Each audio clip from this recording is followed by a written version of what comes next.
afternoon, everyone. This is Jared Rand. Welcome to the Global Guided Meditation Call for Friday, December 26, 2025, after 3:15 p.m. Eastern.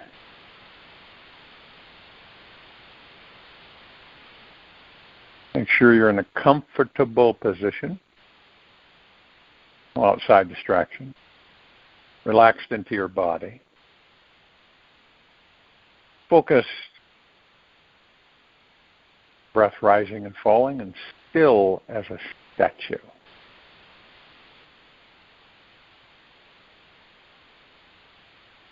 How long does it take for any of us to reach liberation?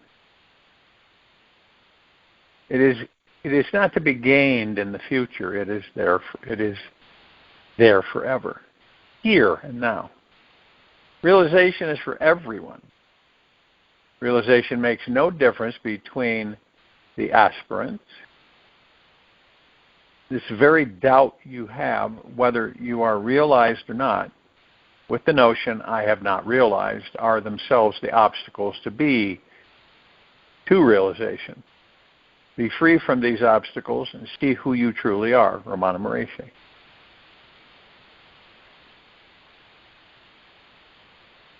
Now, how would we operate on this planet collectively, knowing that we are God in body, not body?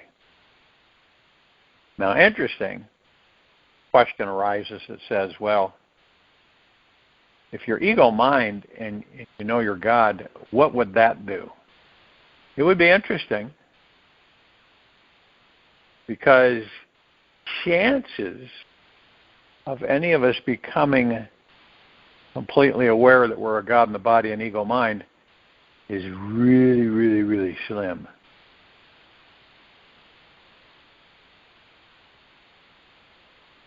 And when we realize that we are all actually operating in a dream, believe it or not, all of us are in a dream state. And I'm not talking about going to sleep at night and having a dream. This is a perpetual place that we all operate in the material physical world. And since we know it's all an illusion created by collective consciousness for us to experience, it makes sense that it's an illusion, it's a dream. And the dream state, basically, to us, everything seems real. Everything. And we don't look at it from usually any other direction, because of the fact that we just take it in. This is the way it is. This is life. And we live it. And when we choose to become whatever we choose to become,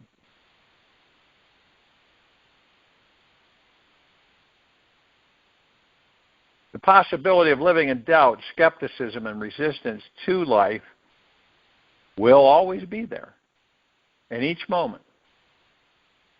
The ego mind fear can sneak in and take on one of these disguises. It doesn't mean we have to pay attention to it. We can choose to ignore any fearful energy or feeling that we sense growing inside of us. Breathe beyond it. You simply take a look underneath the contracted fear-based energy, you'll see that it's an angel in disguise, simply there to help us to create deeper roots of love. So fear does have a very special sacred job in our lives. It is going to make sure we do not die without feeling ridiculously alive. If we're not pouncing on our life mission, taking the risk to open our heart to love every day, believing in the impossible and reaching for the miraculous, and then fear will do its job and start eating at you. We need fear there, yet we do not have to live in it. If our world was completely without the concept of fear, how would we really be? How would we be if we lived without fear? Probably we would be walking in a fog. We'd be like zombies. There'd be no courage or vigilance of awareness. And we wouldn't be very accurate at focusing our precious attention and intention into what makes our heart truly sing. You'll know, it's great because, it goes into comparison. You'll know that you have mastered ego mind when you don't fear anymore. But see, we have to have it because it's a comparison. We come into this life and we didn't have it. Like a lot of things, we couldn't, operate too well because we wouldn't know what this was or this was because we didn't have anything opposing teaching us.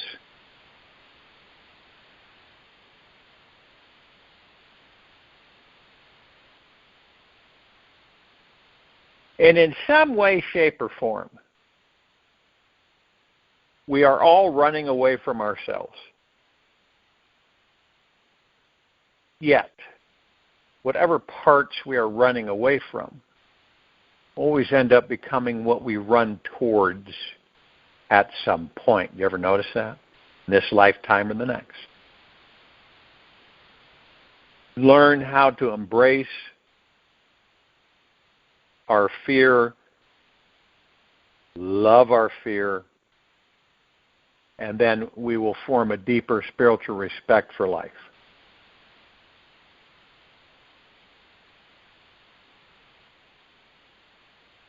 We will appreciate all variations of life. Not just be seeking to have easy, good days, but find what it is we truly fear. Love, intimacy, success, failure, whatever it is, because it's there, invite it in and see how all your ancient phobias instantly flip around and become waves of enthralling fascination. You have fun with it. And you can look at forward to each meeting you have with fear, and when you do, you've truly mastered the game.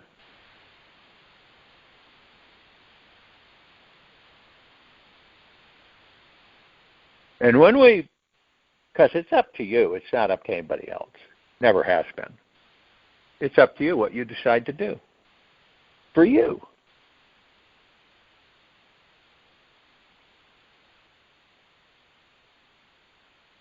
And we have this, it is a roadmap, it is. It's clear, concise. We realize that we know there's been many things. We do not take life so seriously. Imperative. Right?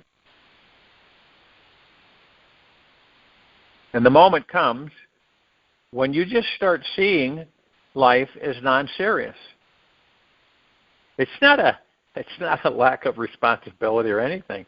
It's a playfulness. And all the burden on your heart disappears. All the fear of death, life, love, everything disappears. And you become light. Almost weightless. You feel like all you got to do is just kind of leap, just jump a little bit in the air and catch you and start flying. And Osho gave that interpretation. So have you ever had the experience,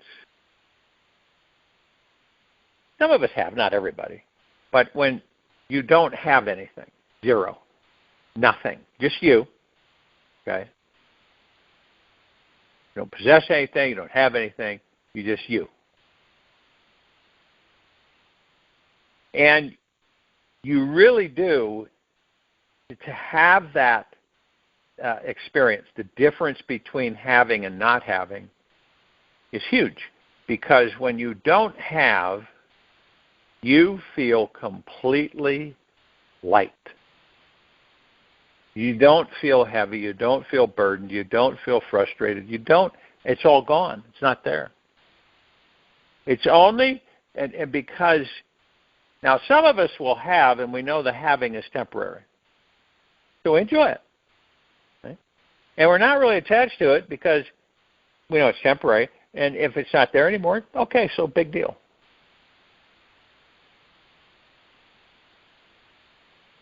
But many of us have a tendency to cling. Do we do it on purpose? No, we don't do it on purpose. It's just like an automatic response. We cling to things. We cling to life. We cling to many things. Say, oh, I don't know what I would do if I didn't have this. Well, you'd do fine.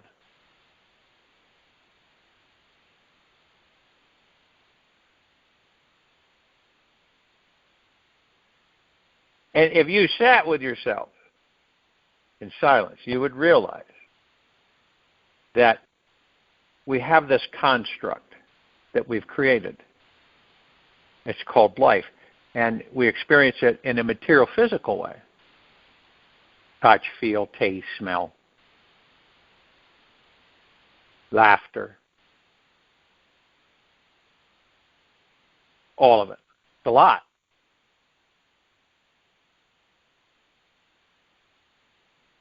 But we know it is put together for one reason only. We experience and we learn. And so that while we learn, we create more experiences for ourselves. We create our lives. We create everything. You could go down a list with yourself. If you have a lot of money and you never had a lot of money, what would you fear? Okay, it's interesting. It's a proven fact that when you don't have money, you really don't fear. When you have money, you worry about not having money. When you don't have money, you worry about when you have money, you worry about not having money. When you don't have money, you worry about having money. It's really weird, but it's how we operate in this society, the human psyche.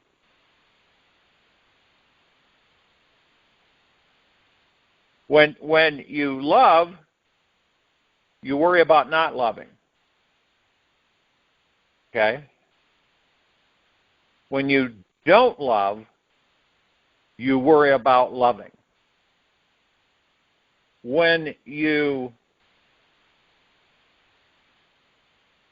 It's quite interesting. When you have success, you worry about failure. Okay? When you fail, you worry about success. When you're rich, you worry about poverty. When you're poor, you worry about being rich. It's weird because we have these polar opposites. It could be very subtle. It's not like it's overwhelming.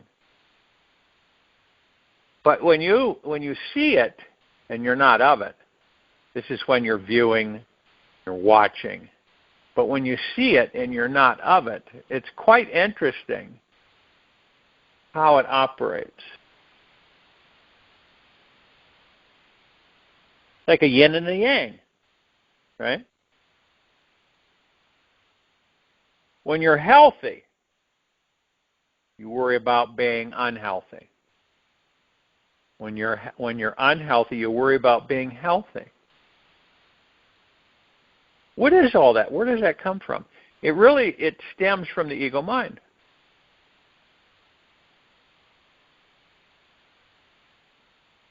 Like, you have your set bills, right? And you pay your bills. But then are you going to have enough to pay your bills? You worry about not having enough to pay your bills. It's crazy. But it burdens us. over time. We have this yin-yang, polar opposites, happiness, sadness, dishonesty, honesty.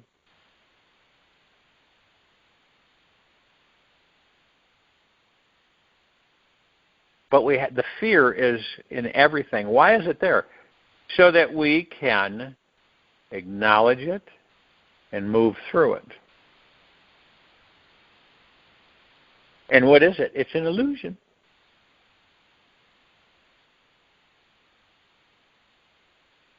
You've probably seen, like in movies and stuff, where somebody is hallucinating. And they see that they're out in the desert and something, and all of a sudden they see this beautiful oasis. Palm trees, water, green, lush, out in the middle of a desert. And it looks really real, but it's an illusion. Our illusions are much more advanced than that one, because we participate in our illusions every moment. Life is an illusion. We are eternal beings, okay? All of us. We do not die. We are pure consciousness. God. Okay? You can say pure consciousness is God, or whatever floats your boat.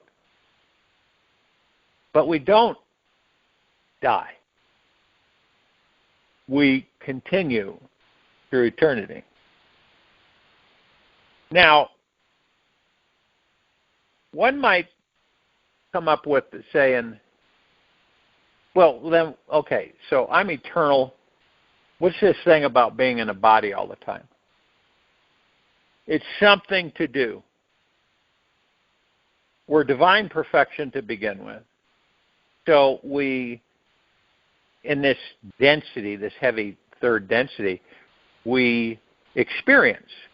And the experiences are illusions that we create so that we can experience. What for? So that we move in higher and higher and higher vibrational frequency, or higher levels of divine perfection. It's up to us. I mean, you're not, chastised or judged or ridiculed because you decide, I incarnated there to Earth, 2, 3 times. I'm done with that. I don't care to reincarnate into a body on planet Earth. Okay. The veils are becoming thinner. What are the veils? They're like curtains that block your awareness, your insight onto who and what you are. And the only way for them to dissipate is for you to become more aware.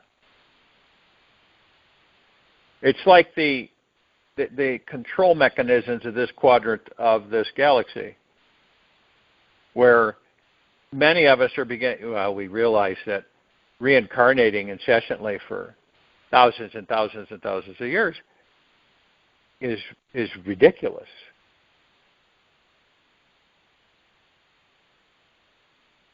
You learn through longevity. You also learn through shortness, but more so longevity. That's how you learn. You're around long enough so you learn enough and you pick up enough information through life experience. You don't come in after 50 some years or 60 some years or so on and so forth and then leave.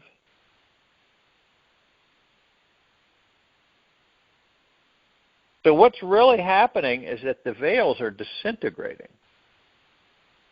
We're moving more into spiritual realm, spiritual awareness, internal, not external. We've been external for eons. Now we're going internal with ourselves. And this is the only way, and through silence and stillness, is the only way we'll find out who and what we are. Have full comprehension of it. And this, you move out of ego mind into heart mind permanently. You no longer need ego mind.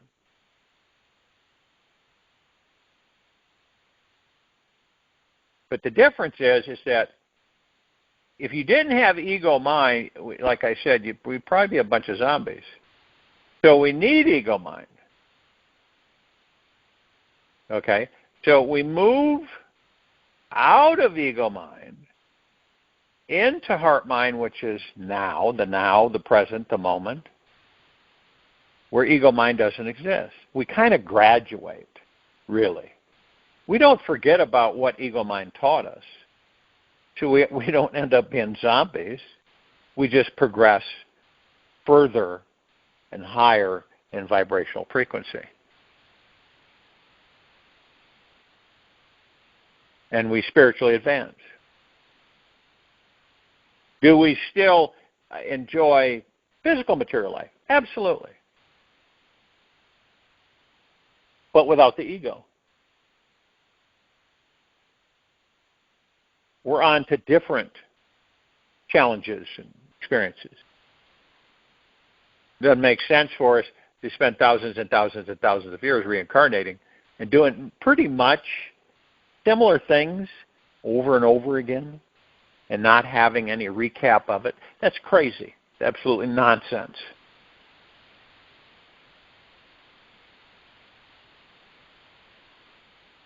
And this is a game for all of us.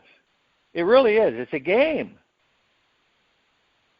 And we come full circle. Eventually, every one of us is going to come full circle.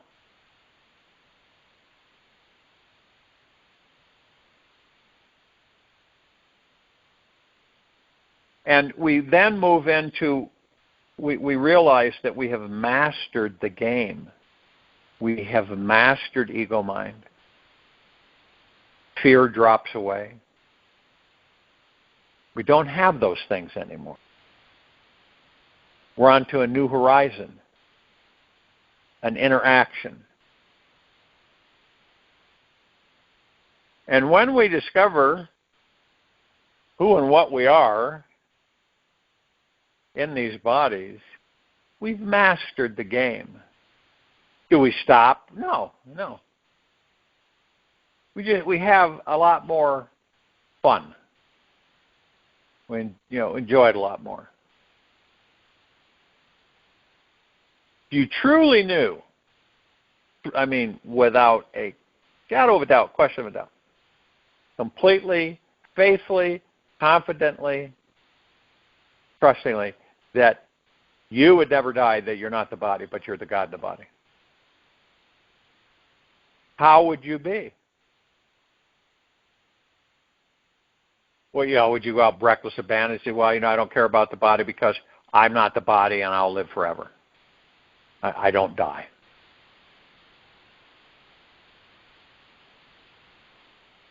Or would you embrace the fact that you have the body to experience material physical life and hold it with the greatest amount of reverence and respect? Interesting questions. We don't usually ask these of ourselves. We just kind of, skip them.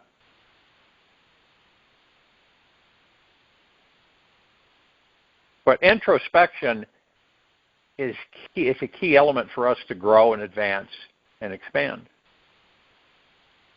Every single moment that you're in that body, it's always changing. And the interesting thing about change, as I've shared many times before, it isn't real. That's the illusion, the change. And things that change keep us, while we're in physical material form, learning and experiencing. Things have to change for us to learn and experience. If they were the same, we would end up mastering that, and that would be it. So it's always got to be like an oscillating, revolving process where every split moment is a change. Things change, right? And We embrace the change. And we learn. And everything, every moment, in the period of this meditation, everything has changed. Now, do you notice it? No. It's probably real minute and not real noticeable. But you could look at a landscape and 50 years later, it's changed.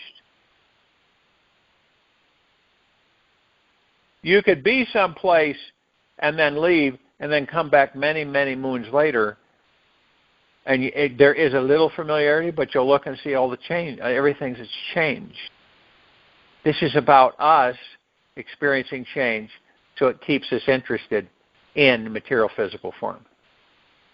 Because then we would just leave. If everything's the same, and it never changed, we would really become bored. And we would master and learn just in that amount, but we wouldn't have any change to make things spicy and exciting. You'd sit there and go, it's the same thing I did 20 years ago, 50 years ago, 100 years ago. It's not, nothing's ever changed. So it all plays in, it plays off of each other. We create change so that we can experience new and different things. Even if you're in this, this dome you've created for yourself, this comfort zone, and you live in that comfort zone, things still change. And some of us will say, I don't really care to be in a comfort zone because you become stagnant. You only operate within a certain parameter. And you get so used to operating within that parameter that you don't leave it. You just, no, I'm not interested. No, I'm not going to do that. No, I'm fine just where I'm at. There's nothing wrong with it. It's not negative. But we don't experience as much as we can when we don't stay in that comfort zone. We leave it. We step out of it on occasion. It gives us, again, a comparison. You might eat the same food every day. There's a lot of people that do that. They only have specific amount of food that they're going to eat every day. And they will not change it because to them it's safe. They're not going to experiment with stuff that they aren't used to. Now, there's other people that are opposite. They'll try anything once to see what it's like. And if they like it, they'll maybe try it again. But change is what keeps things spicy. And a lot of people are afraid of change. They want that comfort zone. That's the reason why they're afraid of change. Because the comfort zone to them is familiar and comforting. And so they don't care to have anything disrupt that. Period. It's like you have a community in a small town, and everybody grows up in that small town. And the old timers are there, and they remember this, but the small town stays pretty much the same. Doesn't change. And people like that. So every generation experiences the same thing they've experienced. But in reality, are things really changing? Yeah, they're changing. It's like your body. You're young, you're vibrant, and then time goes by. You really don't notice. You don't notice. You just keep going. And then after a while, you start noticing things that, you can't move too well, and you're not your coordination, your balance, and everything. And then you say, wow. And then it comes front and center. You go, wow, things have really changed with my body. And every split second, every atomic second, every subatomic second, things are changing. Everything. You can't, it's fascinating when you focus on this, because then you notice the change. In our daily lives, we don't notice it. We don't pay attention to it. We just, basically go through our movements. But you might be in an area where you lived, and then you leave, and then a long time later you happen to come upon it again or go there. And you go, wow, what happened to all those trees? Wow, what happened to those buildings over there? Wow, what happened to that neighborhood? Changing. Shifting. Now, the interesting fact is that we can affect the change because we are the change while we're in these bodies. Okay? We affect the changes. We direct our thoughts to create the changes. Where there was nothing, there is something. Anything that you focus your power while you're in that body, you change it. Wherever you walk in space on this planet, you've changed the molecular structure of that around you. Permanently. You don't necessarily know it, but you have. Your emotions, perspectives, outlook, attitude changes the molecular structure around you, outside of you. And you've witnessed this by, for instance, someone who just exudes happiness and just, they're not seriously focused on stuff and caught up and stuck. And so people gravitate towards that. As well as they gravitate away from those who are the opposite. And you sit there and you go, well, all they're talking about is negative stuff, and I'm really not interested in it. I'm not going to entertain that. So I will remove myself from this equation. Period. Or I will change the molecular structure of the atmosphere around me to suit me. And you can do that. See, it isn't astronomically challenging. It's what we do. And to be aware of it is even more empowering. And to be through heart-mindedness is even more empowering. In material physical life, we are taught that we have to go and grab things, so to speak. In heart-minded, we know that things become attracted to us. We're like super powerful magnets. It comes to us. Now, it comes to you. You'll either embrace it or not. That's the difference there. But if you know it comes to you, then you know you're an automatic manifester, and whatever it is that you want or desire, you're going to have.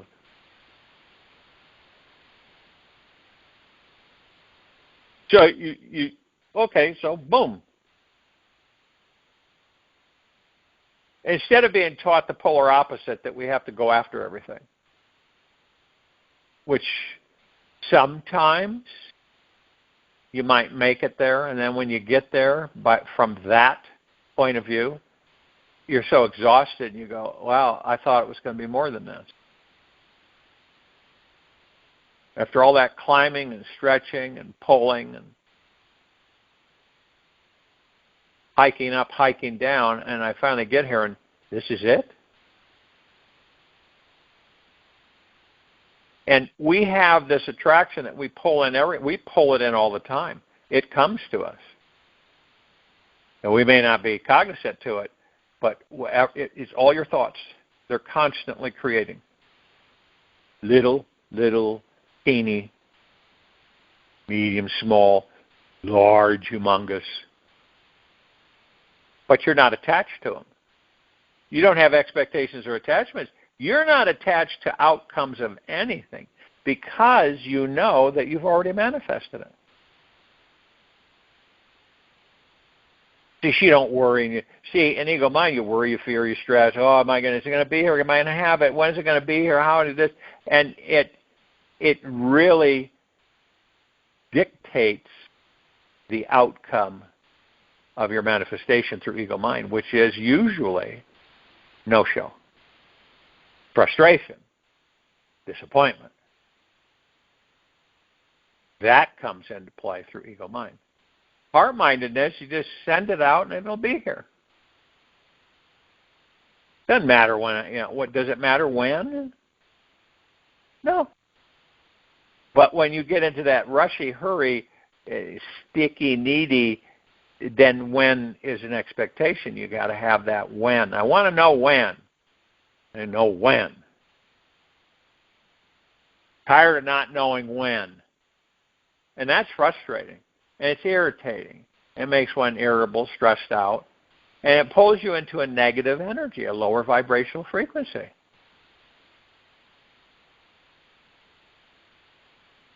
And we either do, see, there's a lot of people who keep waiting. And there's the other people don't wait, they do. They determine they're going to create what they want. Period.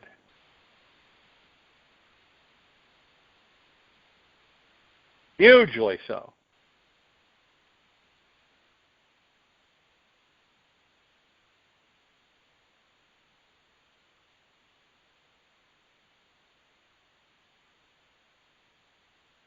And this is a miracle, the moment that you realize that there is no way to make a home, then this whole existence is home.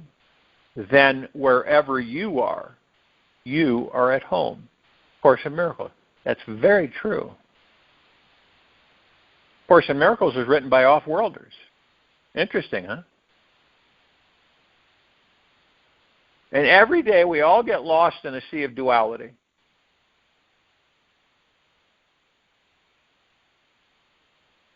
And we have this, it's kind of like it's a life pendulum that swings back and forth. It goes from being lost to being found again and again and again. Our mind is not the only mind out there that is making a living hell or heaven out of each moment. Everyone is doing this. I don't mean just earthlings, terraformers. I mean all of us and all that there is, ever has been, ever will be, ever beyond, and forever. And like on this planet, everyone we are all blind to the divine. We simply have to choose to learn how to release all attachments, trust in God, the God that we are, and surrender to its totality. Now, when we take this risk to dissolve back into the source, in each moment we naturally discover how everything around us is helping and guiding us to be free.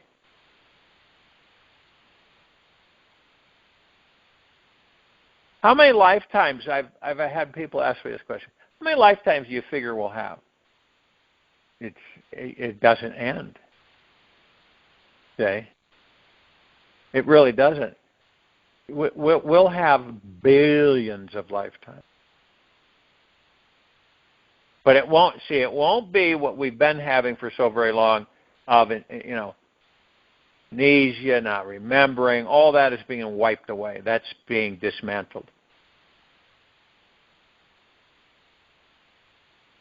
And you'll incarnate at your choosing with no memory loss. Be pretty cool, won't it?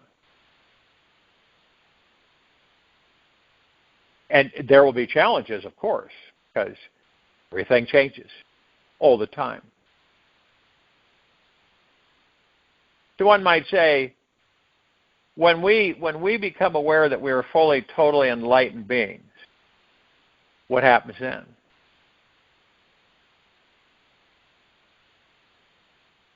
Do we stop incarnating? No. We just incarnate more specifically and in much more detail. There's no real end to this journey. Never has been. And what's the journey? Us gods will continue to experience throughout eternity.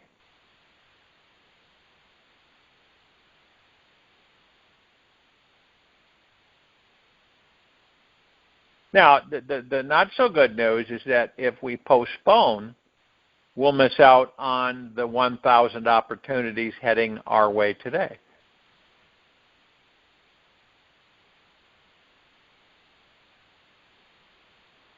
More and more are finding out that you do not die when you die. You don't, okay? So truly, there is nothing to be concerned about. There really isn't. Well, you get attached to people and things, of course, and then, you know, you don't realize what mortality is. The opposite of immortality. The body ceases, you leave it. You, the real you, continues.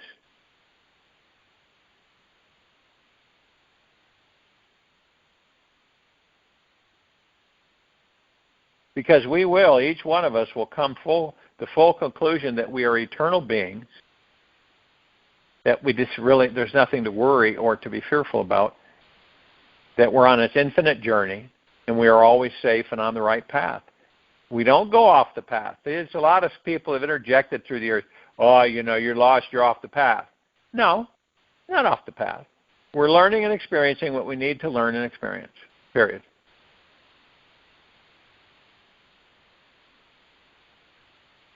And we've made it a long way.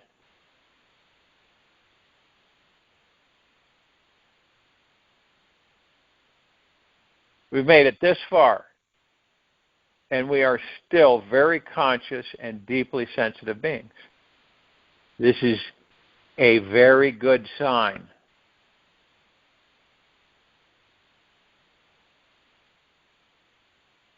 And we will master our thoughts, and we'll master our ego mind, not out of ego mind, you know, look at I've done. It's a process. It's evolution. We're evolving into super powerful spiritual beings, fully awake. Not what we've been. We've been there long enough, like I said, and we're moving on.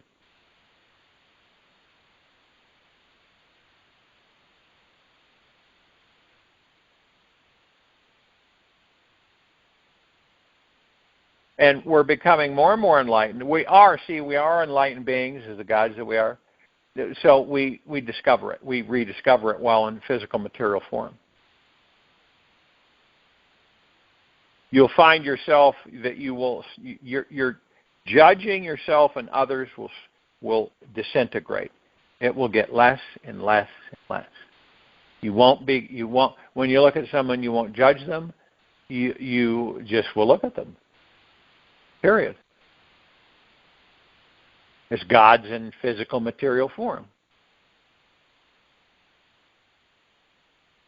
And whether you know it or not, no matter if we are conscious human beings or not, the mind is constantly judging ourselves, other people, this world, and anything that it can get a hold of.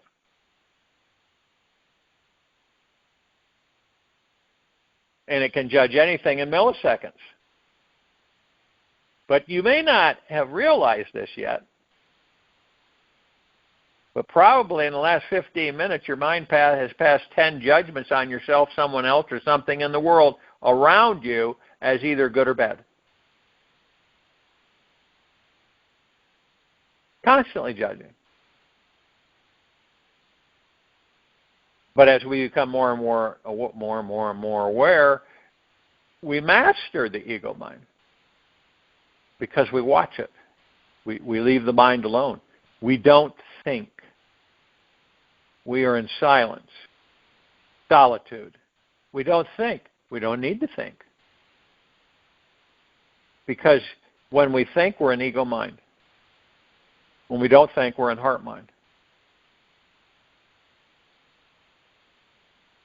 Join you in meditation. I'll return to close us out.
Take an easy and slow breath in through the nose.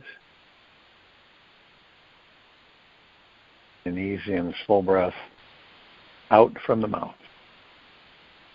Remain still, relaxed into your body. Focus on your breath rising and falling. You are the dreamer and the dream. It's so easy to get lost in the dream.